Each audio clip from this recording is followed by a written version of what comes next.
Round చేతు గారు, congratulations. Thank you. ఇంకా ఫైనల్గా అయిపోయింది కదండి. ఫైనల్గా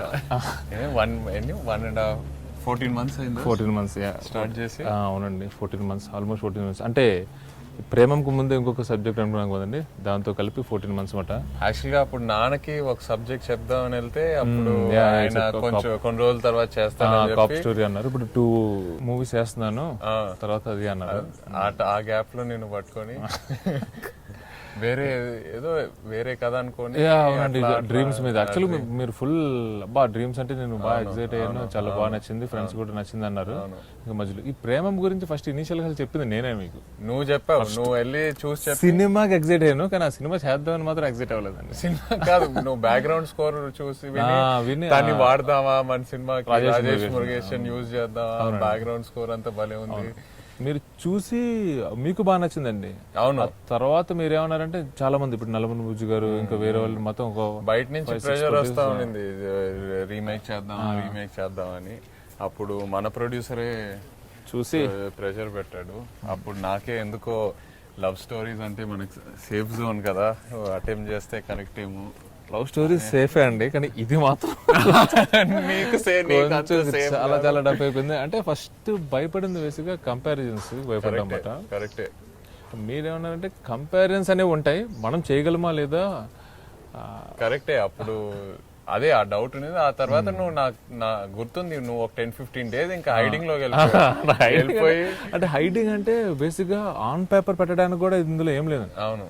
అంటే ఒకవేళ వాళ్ళ సీన్ ఏముంది దాన్ని మనం ఏం చేసుకోవచ్చు అంటే నాకు ఇనిషియల్ గా ఒక 4-5 scenes చేసుకున్నప్పుడు నేను బాగా ఎగ్జైట్ అయిన సీన్ ఏంటి తెలుసా అంటే ఇది జేసీ సినిమా అని అంటే వెంకటేష్ గారి సీన్. ఫస్ట్ ఓకే, అక్కడ వాళ్ళ డాడ్ వచ్చారు సపోర్ట్ కాదు, నాకు యాక్చువల్ గా వాళ్ళు అక్కడ వాళ్ళ ఫాదర్ వచ్చారు సపోర్ట్ చేశారు కదండి. ఇక్కడైతే స్ట్రైట్ అవే నాగార్జున తీసుకొచ్చేయచ్చు, ఇది ఒక్కటే ఫస్ట్ ఒప్పేసుకుందాం అనుకున్నాను. డన్, ఇది డన్, ఓకే ఫైన్, ఏదో ఒకటి ఒక సీన్ అన్న హ్యాపీగా డైరెక్ట్ చేసేయచ్చు అని. అదొక్కటే నాకు ఇనిషియల్ గా ఎగ్జైటింగ్ పాయింట్ అండి. రీమేక్ చేస్తే అందులో వాళ్ళ హీరో వాళ్ళ ఫాదర్ వస్తారు ఇది అని ఆ కొంచెం ఆ సెల్ఫిష్నెస్ తో ఏమో తెలియదు, గ్రీడీలతో డెఫినెట్ గా ఇది ఇంక సరేలే ఇంక ఫస్ట్ అయితే చేసేద్దాం, నారాయణ గారిని కూడా ఒక సీన్ డైరెక్ట్ చేసినట్టు కదా అనుకున్నాను అనమాట.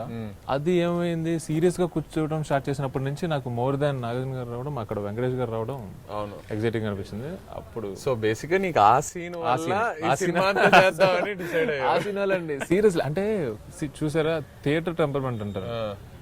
నిజంగా నేను ఏదైతే ఎక్సైట్ అయ్యానో ఈ రోజు థియేటర్ లో కూడా ఎక్సైట్ అవుతున్నాను. నిజంగా అక్కడ వచ్చిన హై అసలు ఇది ఒక 4 minutes యాక్షన్ ఎపిసోడ్ వచ్చి వెళ్ళిపోతే ఎలా ఉంటదండి ఆ రేంజ్ లో. కానీ మనం ఆ రోజు ఆ సీన్ చేసేటప్పుడు కూడా మనకు కూడా ఏ స్టేజ్ లో కూడా ఆయన రాసేటప్పుడు కానీ ఆర్ఎల్స్ రైటింగ్ పార్ట్ లో కానీ ఆర్ఎల్స్ షూటింగ్ పార్ట్ అప్పుడు ఆయన ఉండి ఆయన కూడా ఎనర్జీ ఇచ్చారు కదా మొత్తం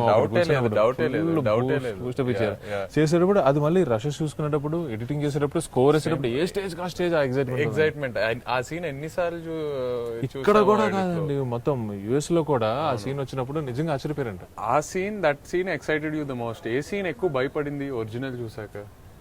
ఒరిజినల్ అంటే ఇది ఎట్లా మనం మళ్ళీ ఎట్లా రెప్లికేట్ అంటే కొన్ని ఉంటాయండి. నేను బాగా భయపడింది ఏంటంటే సీరియస్లీ ఇప్పుడు చూసిన వాళ్ళు అంటాం కాదు కానీ మ్యాజిక్ క్యాన్ బి రీక్రియేటెడ్ అది అంటారు. నేను భయపడింది అంటే ఆ ఫీల్ తీసుకురాగలం. మళ్ళీ మలర్ అయిపోయిన తర్వాత మీరు చెప్పారు అక్కడ నాకు ఐ మీన్ మీరు మలయాళం చూస్తున్నప్పుడు నాకు నిజంగా కంట్లో నీళ్ళు వచ్చేసాయి చందు అది అన్నారు.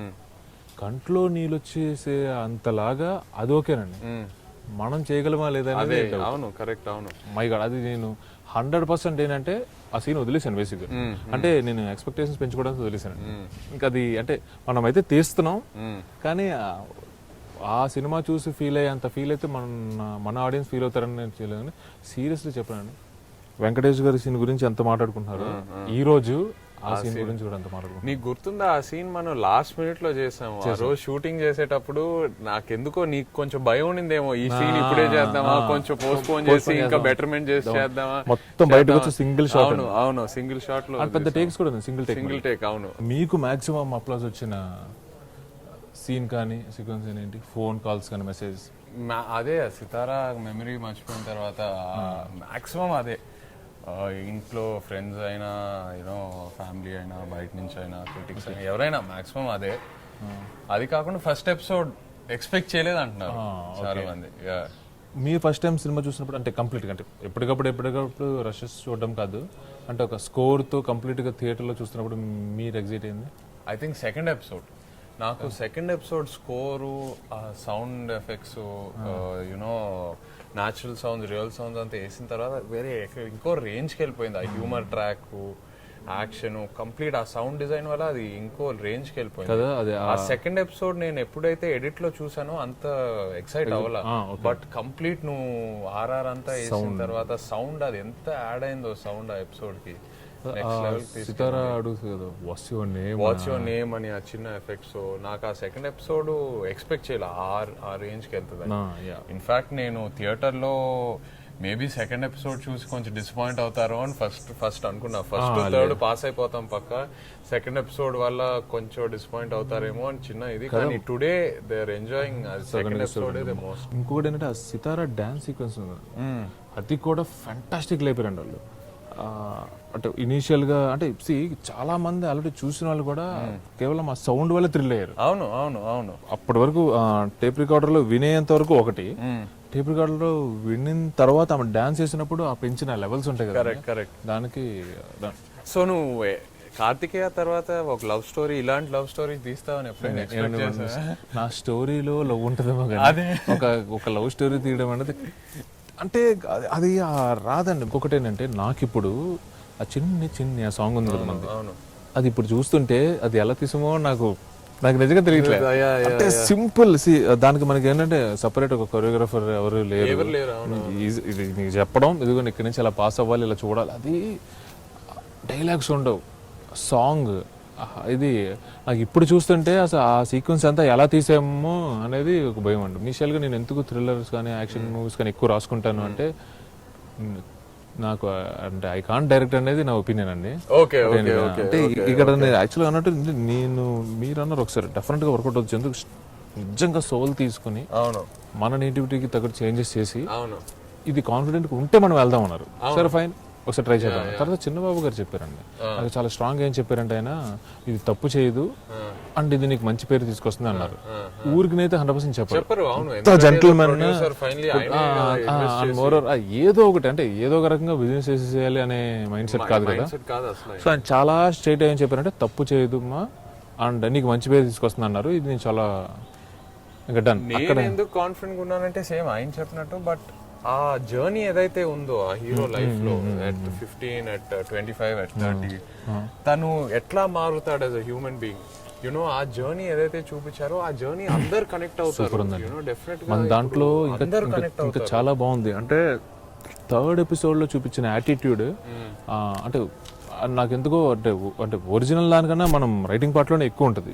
ఊరికి కొంచెం ఫిలాసఫికల్ గా మాట్లాడడం, అవకాశం అందరికీ రాదు, ఇలాంటివి ఉన్నాయి చూడండి, ఇవన్నీ నాకు నచ్చేసాయి. అండ్ నాకు అందుకు నాకు పర్సనల్ గా మన మూవీలో నాకు థర్డ్ ఎపిసోడ్ ఫ్యాంటాస్టిక్ అనిపించింది. ఈస్ కంప్లీట్ అంటే థర్డ్ ఎపిసోడ్ లో తను చేసిన తప్పులన్నీ కరెక్ట్ చేసుకుని what ever he needs to be inspired by కదా, ఎంతవరకు రియాక్ట్ అవ్వాలి అంతవరకు. అండ్ ఇంకొకటి ఏంటంటే ప్రపోజ్ చేసినప్పుడు కూడా ఇప్పుడు చూడండి సెకండ్ ఎపిసోడ్ లో అంటే పిచ్చి పిచ్చిగా అంటే డ్రింక్ చేసి లెక్చరర్ గా ఎలుగు చెప్పేస్తాను, డ్రింక్ చేసి యువర్ బ్యూటిఫుల్ అంటారు. ఇక్కడ వచ్చేసరికి యువర్ సో లక్కీ అనగానే నాకు నీకు పెళ్లి చేసుకోవాలనిపిస్తుంది, నువ్వు ఓకే అంటే మీ పేరెంట్స్ నాకు అది అంటే నాకు లుక్ అటైర్ కొంచెం ఇది నాకు థర్డ్ ఎపిసోడ్ బాగా నచ్చిందండి. ఐఎమ్ టూ మచ్ కనెక్టెడ్ అనమాట. హ్యాపీ థింగ్ ఏంటి అంటే మనం ఏదైతే అనుకుని ఎగ్జైట్ చేస్తామో అది సేమ్ ఆడియన్స్ కూడా ఎగ్జైట్ అవుతుందంటే అప్పుడు మన హ్యాపీనెస్ డబుల్ అయిపోతుంది. Very happy. కార్తిక్ నువ్వు ఇద్దరు లైక్ యూ మీరు యాజ్ అ టీమ్ వర్క్ చేస్తారు అంతేనండి. తనేం ఫీల్ అయ్యాడు అసలు ఫస్ట్ ప్రేమ రీమేక్ నేను 15 days పారిపోతే ఆ నెక్స్ట్ 15 days తన లేడని దండం పెడతాను అసలు ఛాన్స్లెస్ బ్రో అది. అంటే ఇది మన పాయింట్ ఆఫ్ వ్యూ అండి. ఇక్కడ ఏంటంటే మీరు యాక్ట్ చేయడం, నేను writing part and directing. So నాకేంటి ఎలా ఉంటది, ఓకే ఒక మంచి ప్రొడ్యూసర్ ఉన్నారు, ఒక మంచి హీరో ఉన్నాడు కదా, సో అటు ఇటుగా ఏదో ఒక చిన్న 4-5 కమర్షియల్ ఎలిమెంట్స్. తను ఏంటంటే మేకింగ్ కదండి. అండ్ ఇంకొకటి ఏంటంటే అది బాగా డిపెండ్ అయింది సౌండ్ మీద, వ్యాక్యూమ్ మేకింగ్. కరెక్ట్, అవును. సో మొత్తం ఇలా మొత్తం బటర్ఫ్లై ఎఫెక్ట్ లాగా ఒక చోట ఆగదు. అది యాజ్ ఇట్ ఈస్ మేకింగ్ తీసుకొస్తే మన ఆడియన్స్ యాక్సెప్ట్ చేస్తారో లేదో తెలియదు. సో చాలా భయపడిపోయాను. నేను ఒక పాయింట్ ఆఫ్ టైం కన్విన్స్ అయిపోయి డన్ నేను చేస్తున్నానండి నేను నిన్న ఎట్లా కన్విన్స్ చేశాను నువ్వు నేను తర్వాత అలా కార్తీక్ని కన్విన్స్ చేసి మనోడు చాలా అంటే చాలా భయపడిపోయాడు 10 days అంటే బ్రో దొరికిపోతాం అది ఇది అని చాలా భయపడ్డాడు అనమాట. సీరియస్లీ యూనో వన్ థింగ్ అని తన గింబల్ హ్యాండిల్ చేసిన వే ఫస్ట్ ఆపరేటింగ్ నేర్చుకున్నాడు అండి తను. ఆపరేటింగ్ నేర్చుకున్నాడు ఫస్ట్ అంటే తన ఓన్గా అది హ్యాండిల్ చేయడం కానీ అది నాకు అంటే అదే కాన్ఫిడెన్స్ నాకు యాక్చువల్గా కార్తిక్లో. దట్ఫుల్లో అంటే ఇప్పుడు సీరియస్లీ ఒకవేళ గింబల్ ఎక్విప్మెంట్ వచ్చింది ఆ గింబల్ ఫెలో సిక్ అనుకోండి ఆపరేట్ చేసాడు ఆడ హ్యాండిల్ చేస్తాడు. అదొకటే కాదండి మన ఫ్లై క్యామ్ కూడా కరెక్ట్ అవును వచ్చిన రోజు తన హ్యాండిల్ చేసేయగలడు. సో నాకేంటి అంటే సో వాడికి కామన్ సెన్స్ ఉంది, టాలెంట్ ఉంది అండ్ కొంచెం ఒబీడియంట్ గా ఉంటాడు కనుక అది స్త్రీ ఏంటంటే ఈ కెన్ పుల్ ఇట్ ఆఫ్ అనేది నా కాన్ఫిడెన్స్ అనమాట. బట్ ఫైనల్ చేసాడండి నిజంగా డెఫినెట్ గా. అంటే ఆ 3 దాంట్లో ఇంక్లూడింగ్ అన్నపూర్ణ డిఏ వాళ్ళు కూడా చెప్పారండి ఫస్ట్ సెకండ్ ఎపిసోడ్ కి ఆ కలర్ వేరియేషన్స్ కూడా తీసుకొచ్చారండి డిఏ మూడ్ క్రియేట్ చేశారు. డిఫరెంట్ టోన్స్ మీ సినిమా చూస్తే ఒక్కొక్క ఎపిసోడ్ కి ఒక్కొక్క టోన్ ఉంటుంది అండ్ బాగా గుర్తుంది ఫస్ట్ కాలేజ్ ఎపిసోడ్ లో ఆ బ్లూస్ మీద వెనకాల బ్యాక్గ్రౌండ్ లో కూడా చిన్న బ్లూ షేడ్ పెట్టి అంతా అవును. సో అది చాలా plan very well plan. Cinematography అయితే మాత్రం దానికి ఇప్పుడు మీకు యాక్టింగ్ వైజ్ కానీ చాలా బాగుంది, సౌండ్ డిజైన్ బాగుంది అని ఒక క్రాఫ్ట్ గురించి ఎలా మాట్లాడుతున్నారు సినిమాటోగ్రఫీ గురించి ఆ రేంజ్ లో మాట్లాడుతున్నారు. Definitely super effort and more over it's not easy అండి. మళ్ళీ ఇక్కడ కూడా తనకి జాబ్ అంత టఫ్ ఎందుకు అవుతుంది అంటే comparisons, but he pulled it of super చేశారండి. మనకి ఎవరే సాంగ్ రిలీజ్ అయిన తర్వాత తెగ ట్రోల్స్ వచ్చినాయి మామూలుగానండి. నేను బాగా భయపడిపోయాను, నీకు గుర్తుందో లేదో ఫోన్ చేసి ఏం చేద్దాం అది కంప్లీట్ గా మిస్ ఫైర్ అవుతుందా ఏంటి. అవునవును, నీకెందుకు ఆ భయం లేదు అప్పుడు? అంటే నాకు ఇక్కడ 2 అండి ప్రాక్టికల్ గా ఏంటి అంటే క్వాలిటీ ప్రోడక్ట్ ఒకటి ఉంది అనేది నాకు చాలా కాన్ఫిడెన్స్ అండి. అంటే మీకు ఇక్కడ కొంచెం ఫస్ట్ నుంచి చెప్పాలంటే ఒరిజినల్ ప్రేమం ఉంది కదండి, ఆ ప్రేమం వాళ్ళకి టీజర్ లేదు, ట్రైలర్స్ లేవండి. కరెక్ట్ అవును అవును. వాళ్ళు ఒకే ఒక టీజర్ రిలీజ్ చేస్తారు. ఏంటి అంటే ఫస్ట్ ఎపిసోడ్ నుంచి ఒక చిన్న టీజర్ అనుపమ అండ్ నివిన్ అని. అక్కడ కొంతమంది నివిన్ మళ్ళీ టూ మచ్ పిల్లోళ్ళ యాక్ట్ చేస్తున్నాడు అని చెప్పి చిన్న నెగిటివ్ కూడా వచ్చిందంట. ఆ తర్వాత వాళ్ళ ఏమి కంటెంట్ రిలీజ్ చేయలేదండి. ఇన్ఫాక్ట్ మన సినిమా కూడా ట్రైలర్ కట్ చేయడానికి అసలు ఎన్ని వెర్షన్స్ ఎవరి వెర్షన్స్ వాళ్ళు ఉన్నాయి. అది ఆ 3 లవ్ స్టోరీస్ ఆ 1 minute చూపించలేమండి. స్టోరీ ఉంటే ఇది స్టార్ట్ ఇది ఎండ్ అని చూపించచ్చండి, ఇందులో స్టోరీ ఉండదు. పోనీ ఏ ఎపిసోడ్ ఆ ఎపిసోడ్ అన్ని మూమెంట్స్. కరెక్ట్ అవును. ఒక అమ్మాయిని చూడడం, ఇష్టపడడం, లవ్ చేయడం, బ్రేక్ అంతే. సో ఇక్కడ పాయింట్ ఏంటంటే ఇది టీజర్ ట్రైలర్ కట్ చేసే మూవీ కాదు, అది మూమెంట్స్ తో ఉన్న. సో అక్కడ భయపడ ఎవరే సాంగ్ అనేది రిలీజ్ చేస్తే అంటే మనం యాక్చువల్ గా అంటే కరెక్ట్ గా చెప్పాలంటే మన పొట్టు వంశీ బాగా విజువల్స్ ఎక్సైట్ అయిపోయాడు. టూ మచ్ ఎక్సైట్ అంటే ఎంత నేను అంత ఎక్స్పెక్ట్ చేయలేదు. నార్వే అంతా మీకు కొంచెం చిరాకు జరిగింది కదా అది. సో ఆ మైండ్ సెట్ చూసి చాలా ఎక్సైట్ అయిపోయాడు. 1-2 వాళ్ళ రెగ్యులర్ డిస్ట్రిబ్యూషన్ కూడా చూసి పిచ్చి ఎగ్జిట్ ఇక్కడ. సో ఆ విజువల్స్ చూపిస్తే మామూలుగా ఉండదనేది మనమైతే వదిలేమాట బయటికి. బట్ అప్పటికే ప్రేమం చూసిన వాళ్ళు ఏంటంటే విజువల్స్ మీద, ప్రొడక్షన్ వాల్యూస్ మీద చేసిన కాన్సన్ట్రేషన్ మనం ఫీల్డ్ మీద వర్కౌట్ చేయలేదని వాళ్ళ వెర్షన్ లో వాళ్ళు చేస్తారు. నాకు ఇప్పుడు మీ ఇందాక అడిగిన కాన్ఫిడెన్స్ అన్నారు కదండి, ఒకటి ఏంటంటే నాకు ఓవరాల్ ప్రోడక్ట్ మీద ఐఎమ్ ప్రిటీ కాన్ఫిడెంట్ అండి. మన చుట్టుపక్కల మొత్తం క్యాస్ట్ కానీ టెక్నీషియన్స్ కానీ చాలా క్వాలిటీ అవుట్పుట్ ఇచ్చే వాళ్ళు ఉంటే క్వాలిటీలో అయితే డిఫరెన్స్ ఉండదు ఫస్ట్. అదొకటి. 2 నిజంగానే ఈ ట్రోల్స్ కానీ ఇది కానీ they don't effect on revenue అండి. Correct, they don't. అవును అవును. 1 అంటే నేను సీరియస్లీ అంటే నేనేమి వాళ్ళు ట్రోల్ చేశారని వాళ్ళు చేశారని చెప్పానండి, 1% కూడా రెవెన్యూ మీద ఎఫెక్ట్ ఉండదండి, ఇంక్లూడింగ్ ఓవర్సీస్ లో కూడా. అవును అవును అవును అవును. అంటే ఇప్పుడు దట్ మనకు ఆ ట్రోల్స్ వచ్చాయండి, ఒక 2-3 days చాలా స్ట్రాంగ్ గా ఉన్నాయి. నేను మళ్ళీ ప్రొడ్యూసర్ని అడిగాను ఇది ఏమైనా రెవెన్యూ మీద ఎఫెక్ట్ ఉంటుందని. లేదు కదా, డిస్ట్రిబ్యూటర్స్ నుంచి ఎగ్జిబిటర్స్ కొనుక్కోవడం స్టార్ట్ చేశారు కొత్తగా అన్నాడు.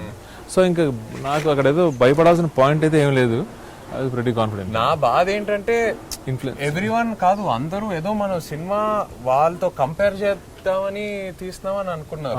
వాళ్ళకంటే మనం బెటర్ చూపించాలని ప్రూవ్ అ పాయింట్ అని అనుకున్నారు. కాదు, ఎప్పుడు మన ఇంటెన్షన్ అసలు అది కాదండి. జస్ట్ మనం ఆ సోల్ తీసుకొని సీరియస్లీ అంటే బేసిక్ గా మనకి బాగా ఏంటంటే ఇప్పుడు Sai Pallavi is an debut actors. అవును, మనం శృతి హాసన్ లాంటి స్టార్ ని తీసుకుంటే సో సాయి పల్లవి కన్నా బాగా చూపించేద్దాం ఫస్ట్ యాక్చువల్ గా నెగిటివ్ అక్కడ వచ్చింది. అది అసలు కాదు, బికాజ్ మనం శృతి ఎందుకు అనుకున్నాము, she's a good dancer. And ఇంకొకటి అంటే మీకన్నా మెచ్యూర్డ్ గా కనపడాలి, మెచ్యూర్డ్ గా కనిపిస్తుంది. మీకన్నా మెచ్యూర్డ్ గా కనపడాలి. అండ్ ఇది good answer, basic first 2 reason. And obviously she can act, ఇంకా చాలా బాగా చేయగలదు. క్రౌడ్ పుల్లింగ్ ఇప్పుడు super crowd building. And more over ఇంకొకటి ఏంటంటే యాక్టింగ్ పరంగా మాత్రం చూస్తే డెఫినెట్ గా వాట్ ఈస్ దట్ ఇప్పుడు 3 మూవీలోనే 3 వేరియేషన్స్ చూపించిందండి ఆమె. సో మనకి ఇంకా అసలు డౌట్ లేదు అంటే ఈ 3 శృతి హాసన్ని చూపించి సాయి పల్లవికి ఏదైతే కోర్ మల్లర్ ఫ్యాన్స్ ఉంటారో వాళ్ళు ఏదో అఫండ్ అయిపోయి అవి వచ్చినాయో, కానీ నాకైతే మాత్రం ప్రెటీ కాన్ఫిడెంట్. ఎంటర్టైన్మెంట్ అది యాక్చువల్ గా మన సినిమాకి బిగ్గెస్ట్ పిల్లర్ ఆఫ్ సపోర్ట్ కదా. ప్రతి లవ్ స్టోరీలో ఆ ఎంటర్టైన్మెంట్ ట్రాక్స్ ఏదైతే ఉన్నాయో, ఇప్పుడు ప్రవీణ్ అఫ్ కోర్స్ ఫుల్ సినిమాలో ఉన్నాడు. సెకండ్ ఎపిసోడ్ నర్రాది బ్రహ్మాజీ గారు చాలా మంది అసలు ఎంటర్టైన్మెంట్ ఏమొస్తుంది యూనో ఆ క్యారెక్టర్స్ వల్ల అనుకున్నారు. బట్ వాళ్ళు ఎంత న్యాచురల్ గా ఉన్నారంటే నర్రా లెక్చరర్ లా ఉన్నారు. అవును ఎగ్జాక్ట్లీ. అండ్ ఎవరు ఏం ఎక్స్పెక్ట్ చేయకుండా థియేటర్ కి వచ్చి బాగా సర్ప్రైజ్ అయ్యి. ఇంకొకటి ఏంటంటే మామూలుగా రెగ్యులర్ గా చేసే సూపర్ కామెడియన్స్ ఉంటారు కదా, వాళ్ళు కాకుండా వీల్ చేయడం వల్ల ఆ ఫ్రెష్నెస్ వచ్చింది, ఫన్ ఎక్కువ వర్కౌట్. ఎగ్జాక్ట్లీ. అండ్ రిలేట్ అవుతున్నారు, చాలా బాగా రిలేట్ అవుతున్నారు. అంటే బ్రహ్మాజీ గారు ఇంకొక చికెన్ కర్రీ చెప్పిన ఒకటి, తర్వాత స్వీట్ లస్సీ చెప్పిన, అది ఆ డైలాగ్ లో అయితే ఏంటి అమ్మాయిలకి ఎవరైనా మొలక తెలుస్తారా ఆయన చెప్తున్నారు కదండి బ్రహ్మాజీ గారు ట్విట్టర్ లో అంట. ఆయనకి సపరేట్ గా ఇంతకు ముందు మీరు బాగా చేశారు అని మీతో అన్నారు కదా. అవును, నాకు ఆ డైలాగ్స్ పంపిస్తున్నారండి. చెప్పారు మొన్న జిమ్ లో వర్కౌట్ చేసేటప్పుడు ఎవరో వచ్చి ఆయనకి చెప్పారంట ఒక చికెన్ సాలెడ్ మీ అకౌంట్ లో అని. సో నిజంగా అది చాలా బాగా కనెక్ట్ అయింది. మెయిన్ థింగ్ ఏంటంటే వాళ్ళు రియల్ గా ఉన్నారు, నిజంగా ఒక పీటీ మాస్టర్, ఒక లెక్చరర్ రియల్ గా ఉన్నారు. వాళ్ళ లుక్ ఎగ్జాక్ట్లీ. అండ్ ఆ లెక్చరర్ వచ్చి సితారా ఫోన్ నంబర్ అడగానే 0 అంటే పోయారండి. ఎంత అంటే లాంగ్వేజ్ అర్థం కాకపోయినా కానీ, అంటే అక్కడ గోపిసుందర్ కానీ తనకి తెలుగు తెలీదు, విష్ణు గోవింద్ శివశంకర్ వాళ్ళకి తెలుగు తెలీదు. ఆ రోమింగ్ పడుతుంది అన్న దాంట్లో ఆ మీనింగ్ అర్థం అయిపోయి గట్టిగా నవ్విస్తారు అనమాట. అప్పుడు పెట్టి కాన్ఫిడెంట్ అనమాట. సో లెక్చర్ లో ఆ క్యారెక్టరేషన్ కి అలా పర్ఫెక్ట్ సెట్ అయిపోయింది. And of course third track కూడా శ్రీనివాస్ రెడ్డి అల్టిమేట్. ఎందుకు అది ఇప్పుడు అది ఎలా ఉంటది అంటే, ఇప్పుడు లెక్చరర్ది పీడీది మనం ఇలాంటి క్యారెక్టర్స్ మనకి తెలుసు అనేది ఉంటారండి. అవును, శ్రీనివాస్ రెడ్డిది చాలా మంది వాళ్ళకు వాళ్ళు రిలేట్ చేసుకుంటారండి. సీరియస్లీ ఏదో 30s తర్వాత ఉన్న వాళ్ళు కూడా కదండి, లేట్ 20s వాళ్ళు కూడా. సో వాళ్ళకి ఇది నాదే అని ఫీలింగ్ మాట్లాడాలి. సో అది బాగా ఒక బాయ్ కి ఏంటి పెళ్ళే కదా, కాలేజ్ తర్వాత కెరీర్. ఇందాక ఏదో మనం అనుకున్నట్టు కెరీర్ ఎప్పుడైనా సెట్ అవుతుందండి, మ్యారేజ్ అనేది మన కంట్రోల్లో ఉండదు. సో ఇనీషియల్ గా మంచి ఏజ్ లో ఉన్నప్పుడేమో డిమాండ్స్ హైలో ఉంటాయి, అంతే కదా. తర్వాత డిమాండ్స్ అలా తగ్గిపోతుంటాయి. సో ఫన్ మాత్రం చాలా వర్కౌట్ అయిపోయింది. అంటే నేనేమన్నా ఎంత సీరియస్ నోట్ ఉన్నా ఏమున్నా కానీ ఆ ఎంటర్టైన్మెంట్ అంటే ఆడియన్స్ చాలా హ్యాపీగా మిగతా వాటికి కనెక్ట్ అవుతారు. అండ్ మలయాళంలో ఎక్కువ ఫన్ ఉండదు, నువ్వు కావాలని తెలుగుకి ఎంటర్టైన్మెంట్ ఉండాలని డెఫినెట్ గా. అండ్ మోర్ ఓవర్ అలా తీసుకొచ్చిన ఎంటర్టైన్మెంట్ కదండి, క్యారెక్టరైజేషన్స్ నుంచి వచ్చే సెపరేట్ బ్లాగ్స్, సెపరేట్ ఎపిసోడ్స్ లా కాకుండా కథలోనే స్టోరీలోనే ఇప్పుడు అందుకనే అండి మీరు ఇప్పుడు ఏంటంటే 30s లో ఉంటారు కనుక ఇది థర్డ్ క్యారెక్టర్, అది కూడా శ్రీనివాస్ రెడ్డి మాట్లాడేది కూడా మీ గురించే. అవును, అరే నాకు ఇలా ఎక్స్పీరియన్స్ అయింది అండ్ మోర్ ఓవర్ అరే అసలు అన్ని తలుపులు మూసిపోతే అలాంటిది ఇప్పుడు నీకు హెవెన్ డోర్స్ ఓపెన్ అయినాయి అన్నట్టు మీకు అడ్వైస్ ఇచ్చే అదంతా ఫన్ అండి. ఎండ్ ఆఫ్ ద డే ఒకసారి నాకు సీరియస్లీ మీడియా పీపుల్ దగ్గర నుంచి కూడా వచ్చిన ఇదేనంటే, మీరు స్ట్రైట్ సినిమా తీసినా కానీ ఇంత పేరు రాదండి అన్నారు. అది నాకు అప్పుడు ఒకసారి మళ్ళీ చిన్నబాబు గారి మాట గుర్తొచ్చిందండి. సీరియస్లీ చిన్నబాబు గారు చాలా థ్యాంక్స్ చెప్పాలి. ఆయన లాస్ట్ లో ఏదైతే ఆ టైం ఇచ్చారో మనం రిలీజ్ మీకు చెప్పారు కదండి, తర్వాత నువ్వు వెళ్ళి కాదు సార్ మనం ఇట్లా చేస్తే నేను ఈ టైం కల్లా ప్రోడక్ట్ ఇస్తాను చెప్పారు ఆయన. పర్వాలేదు, no problem, go ahead. RR తో సౌండ్ ఎఫెక్ట్స్ తో సినిమా చూసి మనం సాటిస్ఫై అయిన తర్వాత ఆడియన్స్ చేద్దామంటే నిజంగా attitude is superb attitude. So త్వరలో నీ ఓన్ స్టోరీలో డెఫినెట్గా 100% డౌటే లేదండి అందులో. Thank you. Thank you. By.